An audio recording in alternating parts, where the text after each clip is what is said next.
dando seguimiento al orden del día, se realizará la presentación del estudio de impacto ambiental de la obra por parte de la licenciada Maricel Lía Cardi.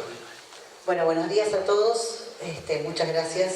Me van a tener que escuchar rapidito ahora porque el estudio es bastante extenso y la verdad que resumirlo en una presentación es bastante complejo, pero intentaré tocar todos los puntos que son importantes del estudio. Este estudio de impacto ambiental se realiza sobre la construcción de la línea eléctrica, lo que les estuvo hablando Marcelo recién. Repetir un poco lo de Marcelo, esta es la traza final, la traza seleccionada, la que está debajo. La línea poseerá 173 kilómetros de extensión y bueno, y es construida para emitir la energía desde las estaciones centrales de Condor Cliff y La Barrancosa hacia el interconectado. ¿Cuáles son los objetivos del estudio de impacto ambiental? En principio, el estudio evalúa los posibles impactos ambientales positivos y negativos que puede tener esta obra, en todas las etapas de la obra, ya sea en la etapa de construcción como en la etapa de operación y mantenimiento y de abandono, y proponer medidas de prevención, mitigación, remediación con el fin de evitar o minimizar los impactos negativos y potenciar los impactos positivos.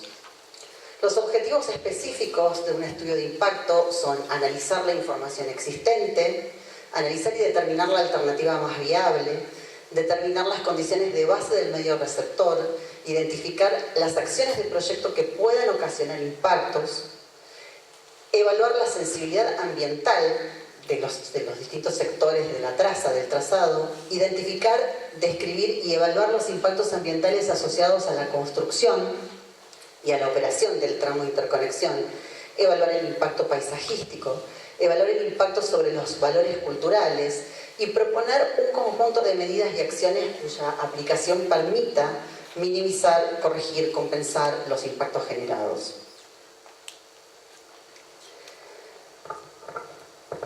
¿Bajo qué normas específicas realizamos este estudio de impacto ambiental? Primero con las normas provinciales, la ley provincial 2658 del 2003 y su decreto reglamentario.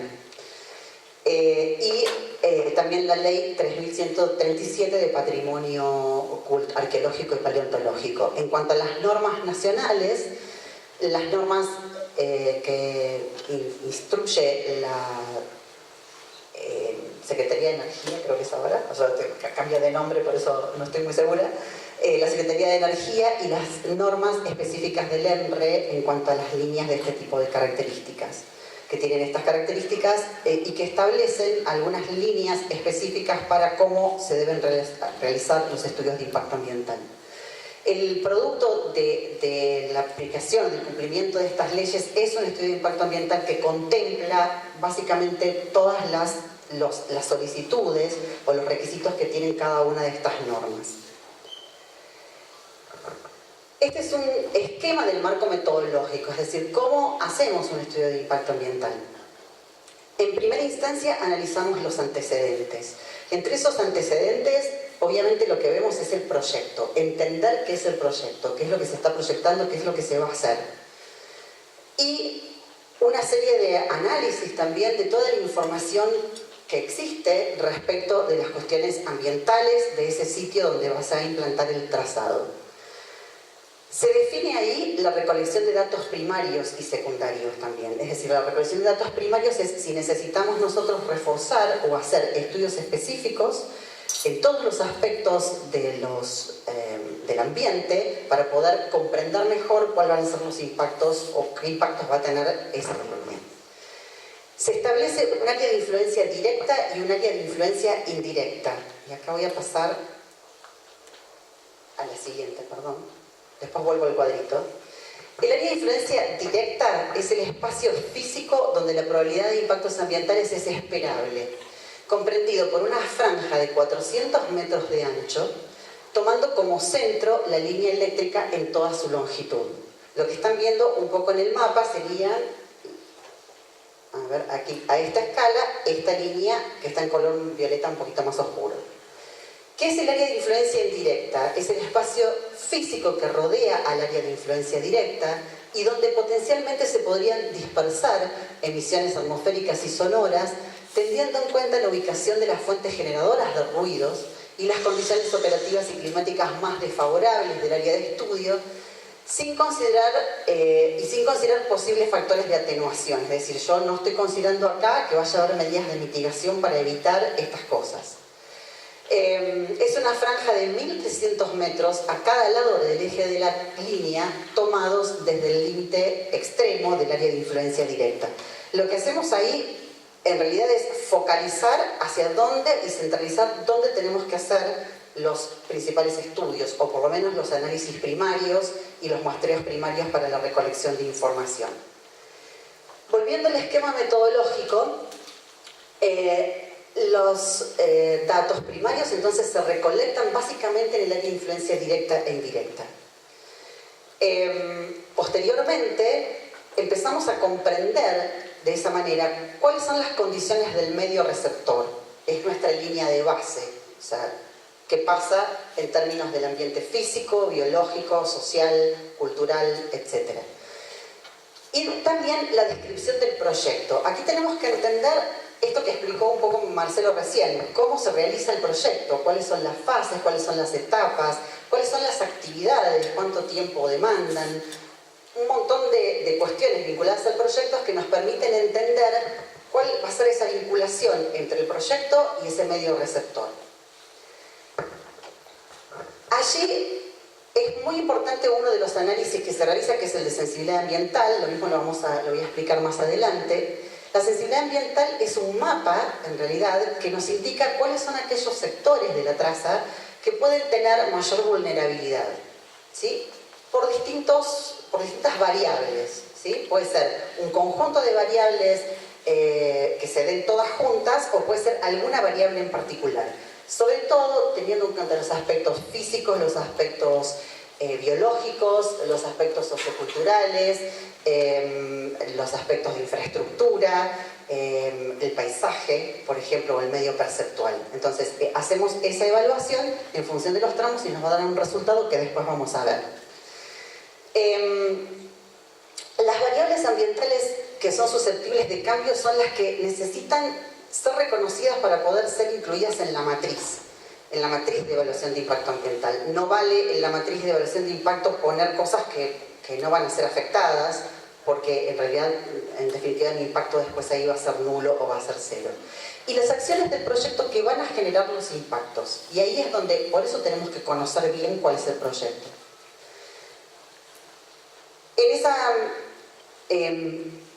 En ese intercambio, en ese análisis, es donde identificamos y describimos los impactos y generamos una matriz, los ponderamos y los evaluamos. Y finalmente, sobre aquellos impactos principales, en general los que son moderados o críticos, es donde se explaya o se realiza un plan de gestión ambiental, que es lo que contiene todas aquellas medidas para prevenir, remediar y minimizar esos impactos identificados. Esto ya lo comenté. Ahora vamos a volver a la primera parte de ese cuadro, que es cómo recolectamos la información primaria. Los estudios primarios a campo para específicamente este trabajo fueron estudios en el medio físico acerca de la geología, geomorfología y sismicidad, la hidrología superficial y subterránea y los suelos. En el ambiente biológico, los distintos ambientes, la vegetación y la flora, y la fauna en general, sobre todo en invertebrados. En el medio socioeconómico y cultural, el patrimonio arqueológico y el patrimonio paleontológico, los usos del suelo, si existen o no áreas protegidas o sitios de relevancia para la conservación, la infraestructura rural, la infraestructura de servicios y la infraestructura vial. Y por último, en el medio perceptual, el paisaje. Esos son todos los puntos o los ítems que se estudian directamente a campo, y para ello existen numerosas metodologías que, bueno, las encontrarán justamente en el estudio de impacto, no voy a explayarlas ahora. Ahora vamos a las condiciones del medio receptor, es decir, ¿qué nos arrojaron esos estudios de trabajo de campo, todo ese análisis de datos? Primero, en los aspectos físicos, que el 65,5% de la línea transcurre en los denominados niveles de gradación pedemontana 1 y 2. Digamos, hablándolo en un idioma más llano, directamente la planicie de la meseta, o sea que está al sur de la ruta 9, básicamente. Está cubierto por rodados patagónicos y tiene una baja susceptibilidad a la erosión porque no tiene casi pendiente, tiene una pendiente, es un terreno muy llano, como lo podrán ver en las fotos, y seguramente los que circulan todo el tiempo por la ruta 9 hacia el sur van a ver este tipo de paisaje. No tiene cursos de aguas de importancia ni drenajes marcados, son suelos más oscuros, sueltos y con mayor porcentaje de materia orgánica que en el resto de todo el trazado que vamos a ver después. Sí, lo que existen en estos lugares, hay algunas lagunas o lagunas de deflación o sitios en donde a veces el agua se estaciona temporariamente después de las lluvias. El 21,8% de la traza circula por los niveles aterrazados y planicies fluviales del río Santa Cruz. Eso es cuando ya bajamos de la meseta, es decir, tenemos los niveles aterrazados y después bajamos hacia el río Santa Cruz. Todos esos niveles con pendientes son estos niveles aterrazados. Está compuesto por sedimentos de origen fluvial con cantos rodados y arenas y son permeables. Sus relieves son llanos o suavemente ondulados en algunos sectores y su vulnerabilidad a la erosión es baja o media. Los suelos son poco fértiles por contener escasa materia orgánica. El 12,7% corresponde a sectores de trazado desde el nivel pedemontano hasta el nivel fluvial que les comentaba recién. Este sí es un nivel que tiene mayor pendiente, se presenta como ondulado. En general, aquí sí se ven que está surcada muchas veces por escurrimientos superficiales en forma de cañadones, a veces con carcavados profundos, como es el caso de lo que ven aquí, que es lo que se denomina arroyo de las matas, ¿sí? Y si no, en algunos otros lugares, escurrimientos sin carcavamientos pronunciados, pero que sí existen. Y tienen, como verán, más pendiente, digamos, es desde la zona de la planicie alta hacia bajar al valle. Ese sería este sector.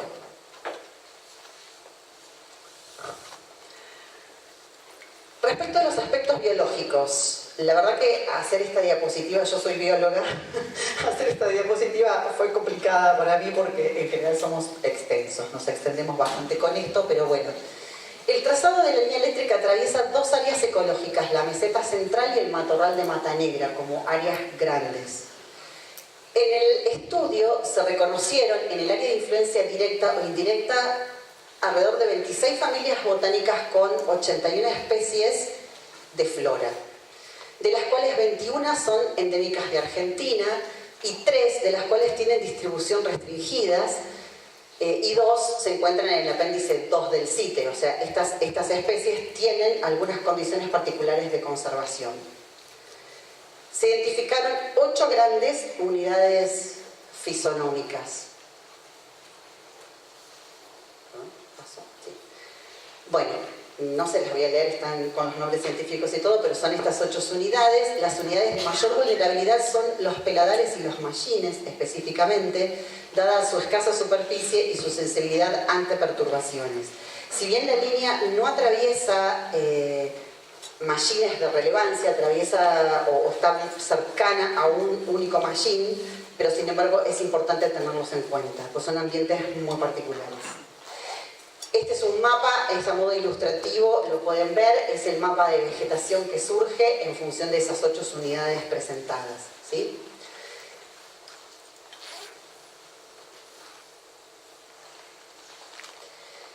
En cuanto a los aspectos faunísticos, a lo largo de la traza no se registraron anfibios, en realidad es porque no existen ambientes específicos en donde puedan desarrollarse esos anfibios que en general están vinculados a mallines o a humedales más permanentes. Bueno, no los hay. Se identificaron 2 especies de reptiles 34 especies de aves. En general, esto lo que estoy diciendo es en los muestreos específicos a campo. En muestreos que se realizan en el monitoreo del que después va a hablar Marcelo más adelante, en realidad en toda la zona de estudio de represas se identificaron hasta el momento 72 especies. Y 4 especies de mamíferos registradas. Eso es lo que obtuvimos de los trabajos de campo. Los bajos endorreicos, o sea, las lagunas temporarias, los mallines, las unidades de vegetación con predominancia de gramíneas y especies arbustivas que ofrecen más alimento y un poco más de refugio, y el valle fluvial del río Santa Cruz son sitios que nosotros consideramos como de fragilidad y de alto valor, sobre todo para la comunidad de aves de la zona.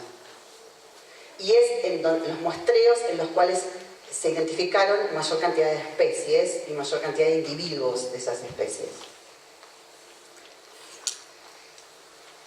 Los trabajos, y realizamos trabajos específicos por el tema aves, particularmente, que nos pareció y es el grupo más vulnerable de los grupos estudiados, que los sitios de mayor relevancia son aquellos sitios que están marcados aquí en estos círculos o óvalos negros y que están vinculados, asociados al valle fluvial del río Santa Cruz.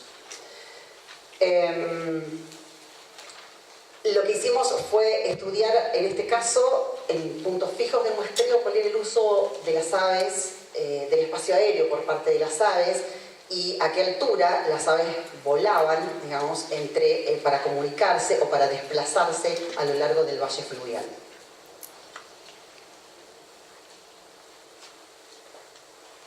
En cuanto a los aspectos socioeconómicos, la línea atraviesa predios rurales, estancias cuya actividad principal es la ganadería extensiva.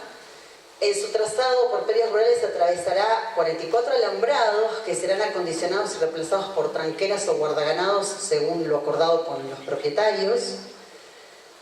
Atravesará 4 veces la ruta provincial 9 y 4 veces la ruta provincial 17.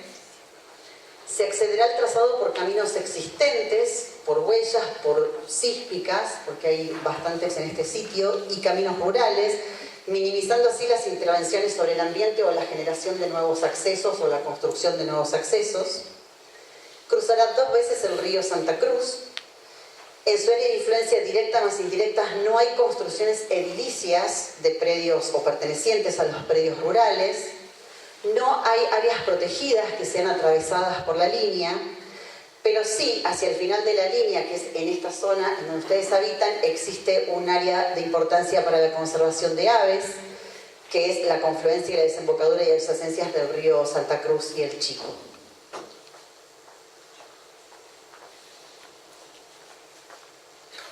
En cuanto al paisaje, nada, lo voy a resumir un poquito. Gran parte de la traza, cuando hicimos los análisis para saber cuál era, qué tan bueno o qué tan atractivo es el paisaje del sitio, de donde se va a emplazar la traza, todos aquellos paisajes que están relacionados o vinculados a cuerpos de agua, a los ríos, donde los ambientes o los relieves son ondulados, escarpados, en general son ambientes que tienen una mayor calidad paisajística. La mayor parte de la línea transcurre por un ambiente prácticamente llano, que es el ambiente del sur de la ruta 9, y a la distancia de la ruta 9, por lo cual el observador principal de la línea eléctrica es quien circula por la ruta número 9. Ese va a ser el observador principal. La va a ver en lejanía y la va a ver hacia el sur en un ambiente llano, en donde las estructuras no sobresalen, digamos, por cuestiones vinculadas al relieve.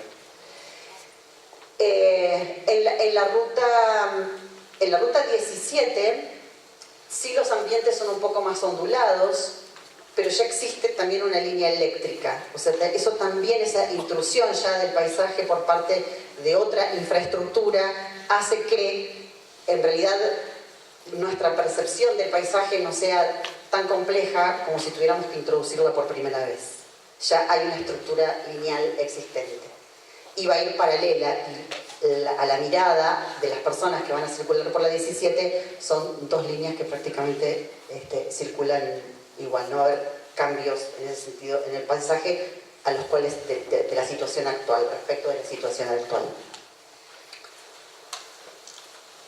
En cuanto a los aspectos culturales del patrimonio arqueológico y del patrimonio paleontológico, se identificaron sectores, sí, de la línea con alta frecuencia de artefactos líticos en superficie vinculados, sobre todo a los bajos endorreicos y a las zonas donde están los cañadones, o las zonas donde hay escurrimientos superficiales.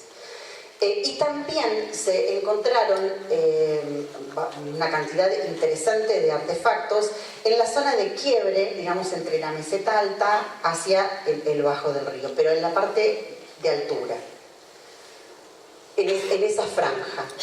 En cuanto al patrimonio paleontológico, las dos formaciones, la Monteleón y la Santa Cruz, son formaciones que la línea toca en algunos sectores.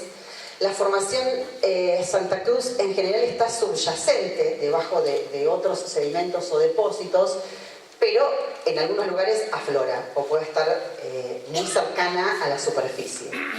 La formación Monteleón en general contiene fósiles marinos o de procedencia marina, y la formación Santa Cruz fósiles más de tipo mamiferoides, o los primeros mamiferoides o mamíferos.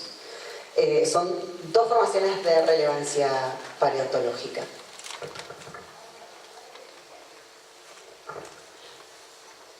Lo que también se realiza en los estudios de impacto ambiental es una modelización respecto a los campos electromagnéticos y eléctricos, y también el ruido audible. Estas modelizaciones existen y se realizan en condiciones de, como lo ponemos acá, del máximo funcionamiento posible y en las peores condiciones. ¿Para qué? Para que el resultado que me dé se entienda que digamos, está tocando un límite respecto de lo que define la legislación como los límites permitidos. En este caso, en condiciones máximas de funcionamiento y sobre la franja de servidumbre, el valor calculado está muy por debajo del límite máximo permitido. Para el campo eléctrico y el campo magnético, los valores calculados representan solo el 16% del límite del máximo permitido, que está el máximo permitido está establecido por normas. Ambas para la configuración de tipo crossroad y con una mínima separación del piso de 8,8 metros. Esas son condiciones estándares que se establecen para hacer las modelizaciones. Para el caso del ruido audible provocado por la línea eléctrica sobre su franja de servidumbre, y en caso de lluvia, que es la peor condición, será menor el ruido generado por la línea que la propia lluvia. Vamos, eso es lo que surge de las modelizaciones. Obviamente estas modelizaciones son teóricas porque la línea no existe todavía, o sea, son modelos específicos. Bueno, y aquí llegamos a la sensibilidad ambiental. Todo esto que vimos antes, en realidad, lo que nos condujo fue a entender del trazado de la línea cuáles eran aquellos sectores que son más sensibles, desde distintos puntos de vista. Dividimos la línea en 17 tramos. Esos tramos están en general divididos por condiciones geológicas o geomorfológicas. Es un criterio que tomamos para hacer la división. Y nos digo que el 19% del trazado corresponde a áreas de alta sensibilidad ambiental, basadas principalmente en qué premisas o en qué criterios. Primero, en la presencia de las formaciones geológicas Monteleón y Santa Cruz, que son portadoras de fósiles, en la presencia de material arqueológico en cantidad y calidad, en una mayor pendiente del relieve que podría potenciar fenómenos de erosión ante las intervenciones, o sea, carcavamientos, por ejemplo, la presencia de cañadones y asociados a ellos una mayor diversidad de fauna y flora, por ejemplo, por arbustos de mayor porte, la presencia de mallines, en realidad lo que decíamos hay uno solo cercano, pero es importante, y el potencial uso por parte de las aves del espacio asociado a los niveles aterrazados y al valle fluvial del río Santa Cruz, en la circulación que tienen o cómo se mueven las aves por el valle. Y valores de paisaje que son bueno a muy bueno. Básicamente son estos sectores que están en rojo, ¿sí? Este y este sector.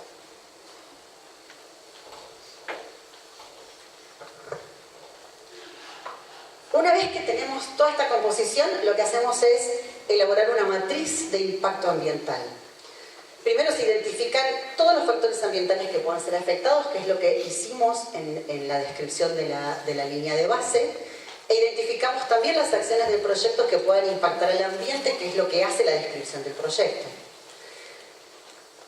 ¿Qué hacemos con esto? Se cruzan en una matriz las acciones del proyecto con los factores del medio y vamos tildando en cada casilla donde hay potenciales efectos o efectos.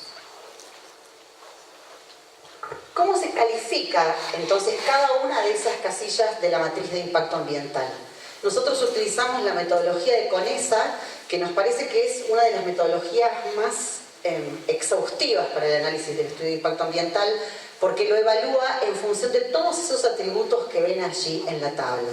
La naturaleza, la intensidad, la extensión, el momento, la persistencia, la reversibilidad, la sinergia, la acumulación, el efecto, la periodicidad y la recuperabilidad. Son un montón de atributos del impacto ambiental que hacen que podamos arribar a esta fórmula que está aquí, ¿sí?, en donde lo que vamos a calcular es la intensidad del impacto. De esa fórmula van a surgir estos valores, valores I menores a 25, que son los considerados impactos bajos, y cómo los definen o cómo se definen. Son aquellos impactos admisibles y compatibles con el ambiente que pueden ser minimizados o eliminados o no requieren tratamiento específico. Los impactos moderados están entre una importancia de 25 y 50. Son aquellos impactos que provocan efectos sobre el ambiente, pero que pueden ser minimizados y eliminados finalmente con un tratamiento adecuado. O sea, requieren medidas específicas de mitigación para poder ser, o de remediación para ser corregidos. Y los impactos críticos, que son los de I mayor de 50, son aquellos impactos que no pueden ser minimizados o mitigados o requieren medidas extraordinarias y su efecto puede perdurar durante años. En realidad son aquellos efectos que son irreversibles al ambiente cuando uno realiza una obra o una intervención.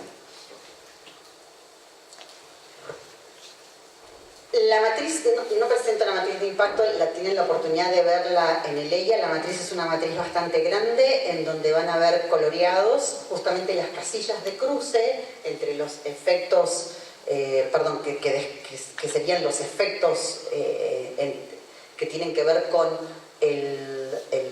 la actividad del proyecto y el factor ambiental afectado. Se describen esos impactos, o sea, cada casilla de cruce es descrita, es decir, bueno, ¿qué pasa? ¿Qué me provoca esta actividad sobre este factor ambiental específico? Tengo que entender qué es lo que provoca. Y se califica y se colorea de acuerdo al color o al valor de importancia que recién vimos en la fórmula que vamos a obtener. Entonces son en general casillas verdes, casillas amarillas o casillas rojas. Es como una especie de semáforo que nos indica desde los impactos más bajos, los verdes, hasta los rojos que nos anuncian que tenemos que tener atención o prestar atención. En general los impactos poseen una magnitud de toda la obra, una magnitud que está entre baja a moderada en general, y los efectos se manifiestan temporalmente, permitiendo en el corto y mediano plazo el restablecimiento de las condiciones ambientales. Las principales acciones de proyectos generadoras de impacto se manifiestan en la etapa de construcción y están vinculadas con la apertura del camino de servidumbre y de las plazoletas para la instalación de las torres, las excavaciones para la instalación de las fundaciones. Esto ahora creo que por ahí lo entienden mejor, o lo escucharon un poco a Marcelo antes. La circulación de maquinarias y vehículos de transporte, ese movimiento de personal, equipos, camionetas, etc. La presencia de personas trabajando en el lugar y el incremento en la generación de residuos en el frente de obra y obradores en general. Residuos también de obra, no solo los que generan las personas que pueden estar trabajando.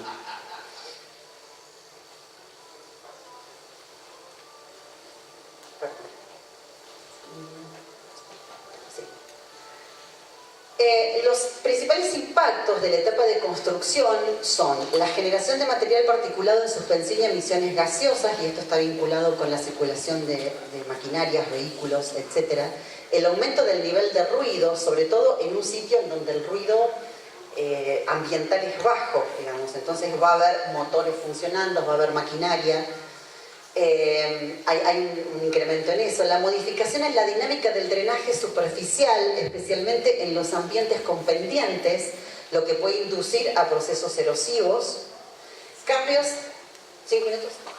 Cambios de la estructura del suelo en los sitios de excavaciones para las fundaciones si no se realiza la separación de capas adecuadas del suelo. Remoción de la vegetación para la implantación de las torres y la apertura del camino de servidumbre, el atropellamiento de fauna por vehículos, el ahuyentamiento temporario de fauna con la consecuente afectación a la distribución y a los hábitos reproductivos y alimenticios, eso es en un momento determinado, debido generalmente a los disturbios ocasionados por la presencia humana. Ustedes saben que hay especies que se adaptan mejor a estas condiciones y hay otras que no tanto. Eso también hay que tenerlo en cuenta.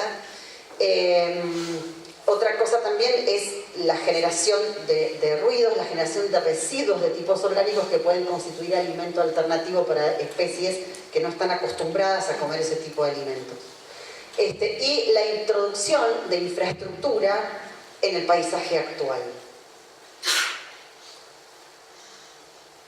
La alteración también de infraestructura rural, o sea, alambrados, caminos vecinales y rurales, y de su funcionabilidad, dada la apertura del camino de servidumbre y las actividades propias de la obra, o sea, todo el transporte, la afectación a la calidad de vida debido al movimiento de equipamientos, maquinarias y el personal y la consecuente generación de residuos y ruidos, la modificación y o destrucción del patrimonio arqueológico y paleontológico, que presentan este tipo de impacto o magnitud crítica.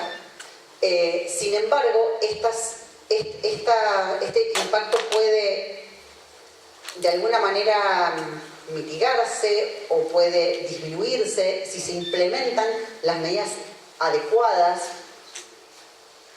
que se basan básicamente justamente en la recolección, en el rescate del material.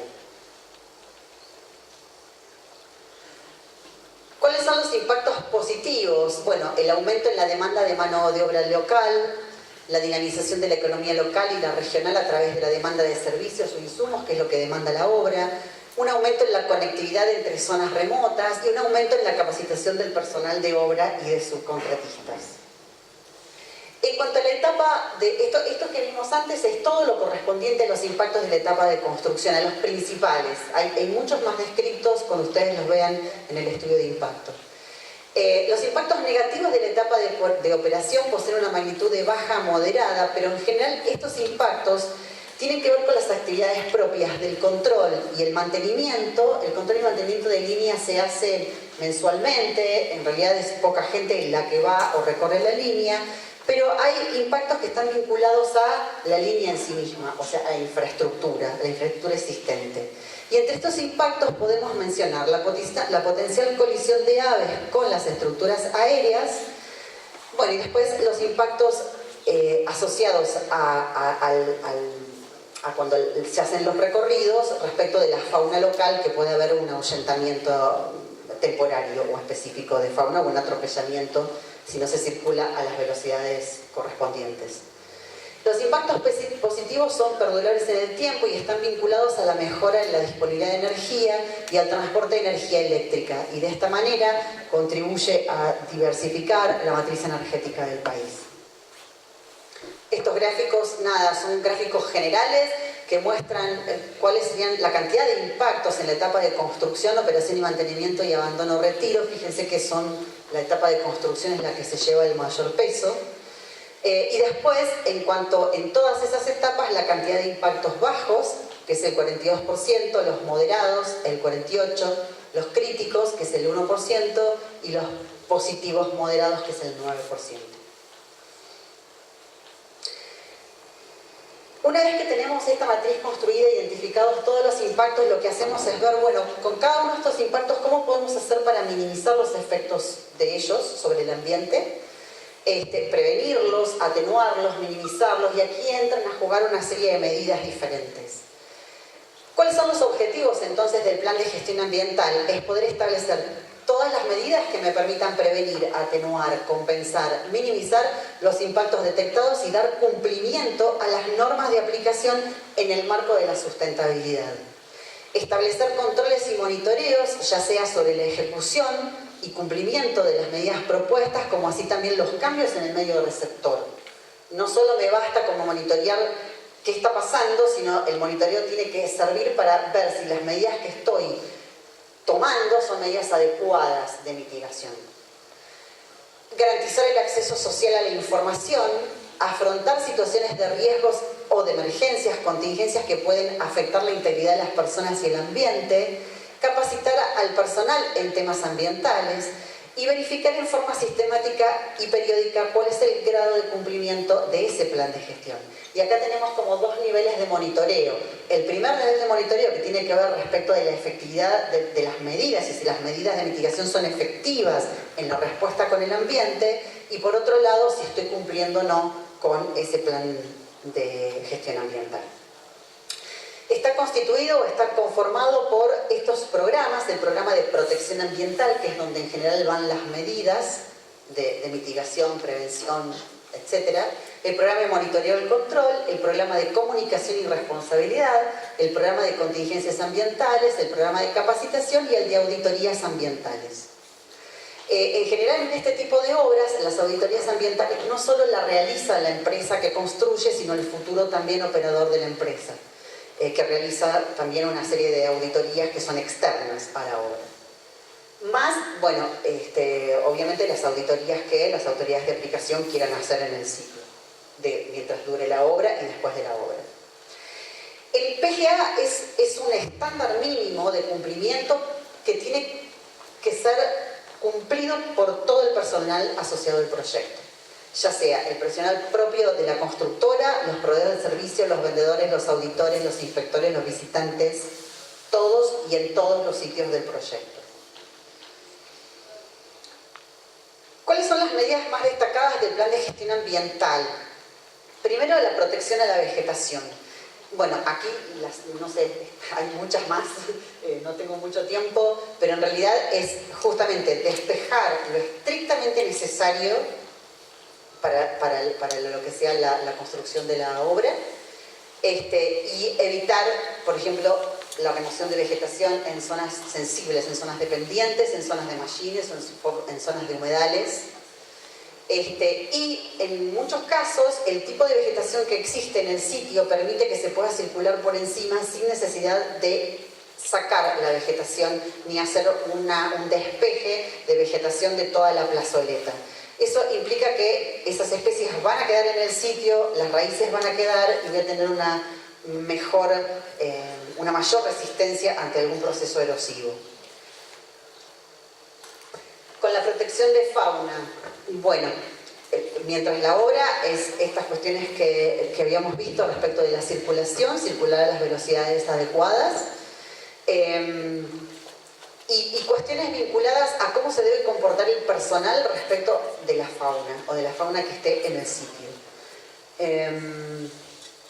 Básicamente es eso. Voy a seguir con esta. En la etapa de operación y mantenimiento, lo que nosotros sugerimos en el estudio de impacto es que en las zonas que se identificaron como zonas sensibles para las aves, se coloquen dispositivos anticolisión. Los dispositivos anticolisión en general se colocan en los cables de guardia, que son los cables que están solos, y más arriba de todo, porque esos sí son de difícil o de menor visibilidad para el caso de las aves. Los otros cables, al ir como en paquetes, tienen una mayor visibilidad. En este caso hablamos solo de colisión, porque en otros países, por otro tipo de estructuras eléctricas, también lo que suele suceder es que hay electrocución de aves, pero no es el caso de este tipo de estructuras eléctricas. Entonces, hay un montón de mecanismos o dispositivos anticolisión que tienen que ver con aumentar la visibilidad de ese cable de guardia. Pueden ser los que ven ahí arriba, las pelotas de colores, que ya seguramente muchas veces circulando por algunos lugares las han visto. Dispositivos como por ejemplo las de 3 lados con pegatinas refractantes. Eso lo que implica es que hay un elemento en movimiento y además refleja luminosidad, y también hay dispositivos luminosos que se ven de noche también. Entonces, aquí se tiene que evaluar cuáles serían los más adecuados o una mezcla de todos para poder evitar la colisión con los cables. Y por supuesto, es importante monitorear estos sectores para ver cuál es la efectividad de esos dispositivos anticolisión y ver realmente si ocurren eventos de colisión. Eso es muy importante conocerlo o saberlo.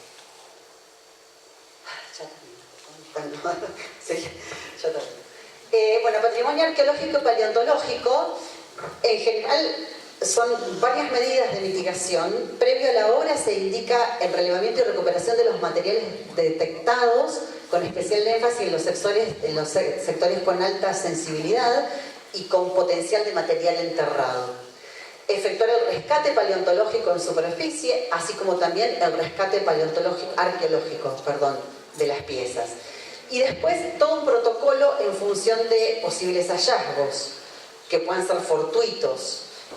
Bueno, obviamente se debe parar la obra, se debe avisar a la autoridad de aplicación y se deben instrumentar todos los mecanismos adecuados para la correcta recolección de ese material y tratamiento.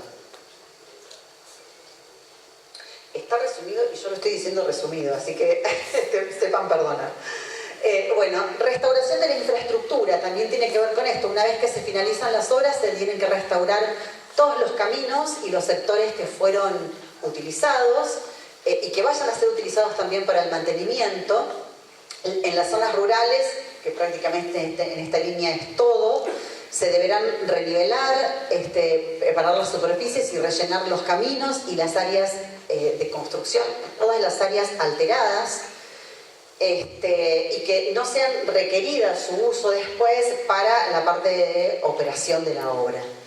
Las zonas de trabajos deben quedar libres de residuos, los alambrados que hayan sido afectados tienen que ser restaurados a sus condiciones originales, colocadas tranqueras, guardaganados, en función de lo que convengan con cada uno de los propietarios. Y por último, se tiene que mantener permanentemente en servicio cualquier obra o cualquier otra infraestructura de servicios que sea atravesada, como puede ser otras líneas de transmisión eléctrica, gasoductos, etc. Por último, como conclusiones, no se han detectado condiciones ambientales que demanden cambios en la ingeniería en el diseño del proyecto o que invaliden su desarrollo. En la fase de construcción se deberán tener en cuenta las áreas identificadas como sensibilidad ambiental media y alta del patrimonio arqueológico y paleontológico y de los medios biológico, físico y socioeconómico, con todas las medidas asociadas a esos que están en el PGA. Se deberán extremar los cuidados en los sectores frágiles como mallines, lagunas temporarias, tanto en la construcción como en la operación para disminuir los potenciales impactos negativos sobre la fauna. En determinados sectores de la línea eléctrica que discurre por el valle fluvial del río Santa Cruz, las aves que utilizan estos espacios aéreos para desplazarse, dadas las condiciones favorables de reparo y la presencia de cursos y cuerpos de agua como el embalse Futuro y el río, podrían colisionar contra cables durante sus desplazamientos, por lo que resulta importante la implementación de las medidas propuestas para disminuir su afectación. Se observará un beneficio en el consumo local y provincial por la demanda de mano de obra y de servicios durante la etapa de construcción. Habrá una mayor disponibilidad de energía en la región, con posibilidad de establecimiento de nuevas actividades productivas, lo que podrá redundar en mejoras en la calidad de vida de la población. Hay un aumento en la capacidad de generación de las represas y el transporte de la energía que posibilitará la línea eléctrica, permitirá una mayor disponibilidad de electricidad en todo el territorio nacional a través del sistema de interconexión, y los efectos no deseados del proyecto se evitarán o atenuarán con la implementación de las medidas preventivas y mitigatorias del PGA y sus planes de acción.